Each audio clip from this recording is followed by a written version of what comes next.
Hi, this is Stephanie Rodenberg-Lewis with Type 1 Talk Therapy, and today we're going to discuss the relationship between high blood sugars and high emotion.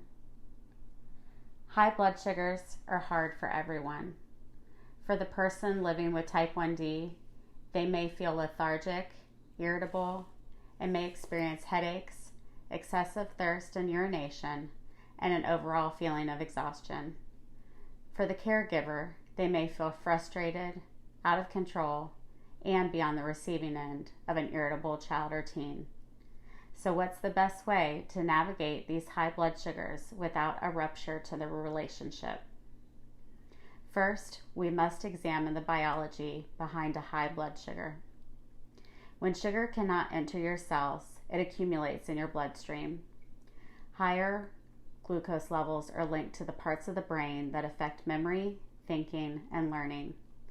This means that the brain is literally experiencing cognitive impairment, which can produce brain fog, mood swings, and overall brain function.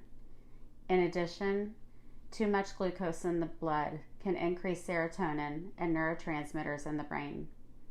These chemicals typically produce a positive effect on brain function, but too much serotonin and increased neurotransmitters can have the opposite effect.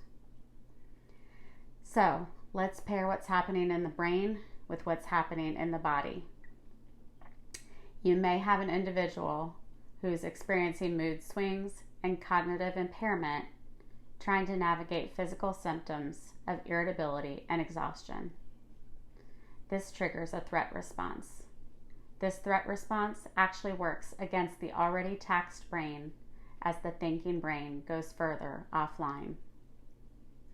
When you are a child, teen, or even an adult experiencing a threat response, you're likely to respond in anger and frustration.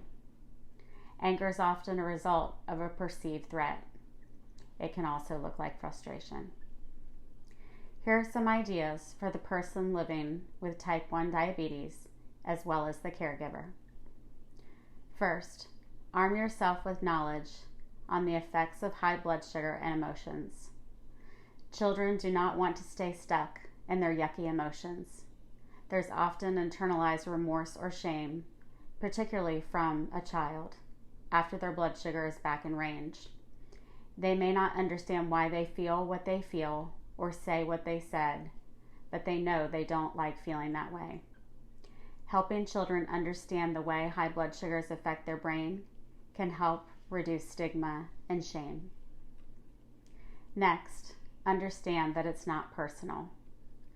While high blood sugars are not an excuse for out-of-control behavior, knowing that the person is fighting against biological factors can allow the caregiver to have some grace for the behavior. Next, keep discussions to a minimum. As a general rule, we over-explain things as adults.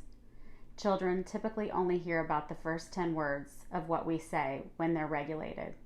So you can bet that a child or teen experiencing hyperglycemia hears even less. Keep conversations short and factual. It's not the time to discuss emotions or go through extensive questioning with your child or teen. Finally, allow both parties an opportunity to have open dialogue about the experience, but after the person is back in range. Type 1 diabetes is not a pass, nor does it mean a lack of accountability for behavior. But keeping all of these factors in mind means that families can navigate these times with grace, love, communication, and compassion. Thank you again for joining me. My name is Stephanie Rodenberg-Lewis. I've been living well with type 1 diabetes since 1984. I'm also the mom of a type 1 child and a licensed therapist. See you next time.